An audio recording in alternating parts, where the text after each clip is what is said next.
Today we hiked out to the place that we got kicked out of last week. We were here exactly 1 week ago, last Friday, and we got rained so hard that we had to pull out. But anyway, this area is dripping with history. I'm standing on a stone pavement here that was actually laid down by slave labor maybe 200 years ago, more than 200 years ago. This area, the fort back behind me, was part of the chain of fortresses which protected the gold shipments coming out of Ouro Preto, which is just to the south of here. And this area is very rugged, and the fort back there is on a hill which is very defensible if you're thinking about the technology they had back there in the mid-1700s.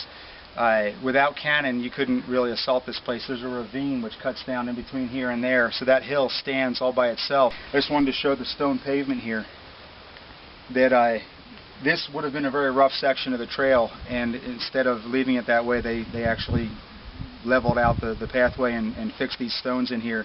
So we're actually walking on the work of slaves. Kind of hard reality to think about.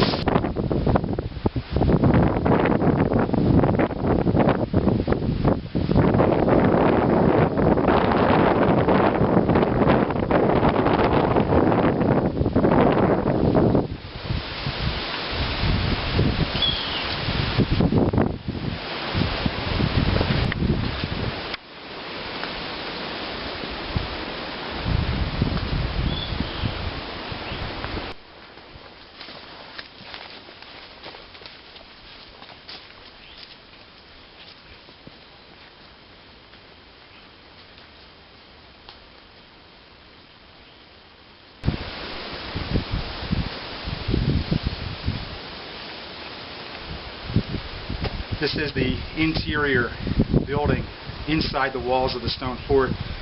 As you can see from the trail coming in here, this area is loaded with trees, and that is because the wildfires that sweep up the mountains will come up to the walls on the outside, but they don't enter in here and burn these trees down.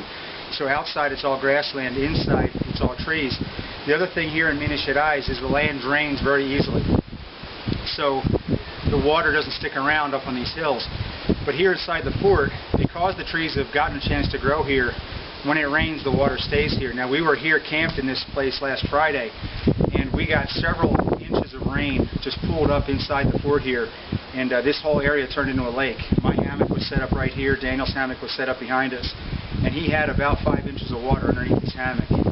We had a guy that was with us, very unprepared, and we had to call it a day and hike out in the dark. So we came back here today to finish the videos and to take some pictures of this incredible place. Like I said earlier, this place is just loaded with history, and it is really neat to find ruins like this in the hills of Minas Gerais. And there's no government protection for this place. There's no permits to get in here. It's just wide open and just sitting out here. So it's kind of nice in a way, but kind of scary in a way too, that this place is not being protected, and it is a very historical location in our local history and national history of Brazil.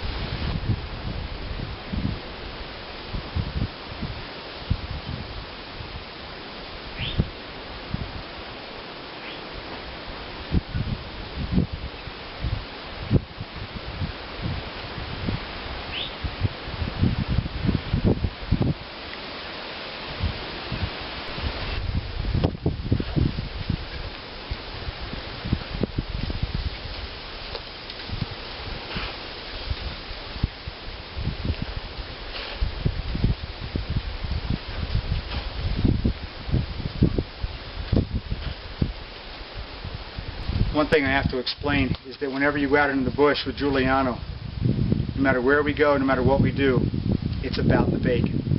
It's all about the bacon. You have to set up the tarp. If it's going to rain, you have to make a fire. You have to roast bacon over a fire. Way to go! Bushcraft Plan B, bacon.